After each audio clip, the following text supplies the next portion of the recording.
আসসালামু আলাইকুম। ভালো আছো? তোমার নাম কি বাবু?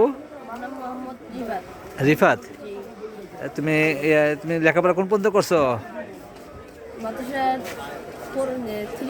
থ্রি পর্যন্ত। তোমরা কয় ভাই কয় বোন? তো ও, তুমি কি লেখাপড়া আর করতে মন চায় না নাকি না আইসা বলছো যে ব্যবসায় ভালো লাগে না সেজন্য? আচ্ছা, এখানে কয় মাস ধরে আসছে ব্যবসায়? 1 মাস 15 দিন না? এই কাজ শিখতেছো আস্তে আস্তে? ও, তাই বুঝতে পারছি তোমার লেখা মানে ব্যবসা করার ইচ্ছা ভবিষ্যতে মনে হয়, তাই তো যে তো শিখে ফেলছো 2 মাস কিছু কিছু ব্যবসা। তো ভালো, আলহামদুলিল্লাহ। তোমার কি তুমি কী হিসাবে আসছো, বেতন হিসাবে না কেমনে? ও, খাওয়া দাওয়া মালিকের নাকি কার? মালিকের। তাই তোমার কত করে দেয় এখন?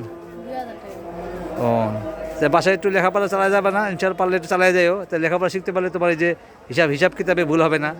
ঠিক আছে, একটু শিখে নিবা হিসাব কিতাব। আর আর তুমি কি করো বাবু? কোন ক্লাস পর্যন্ত পড়ছো? 8, 10?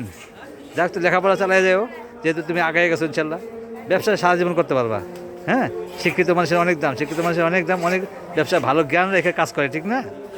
তো তোমার এমনি ব্যবসা তোমার কাছে ভালো লাগে নাকি?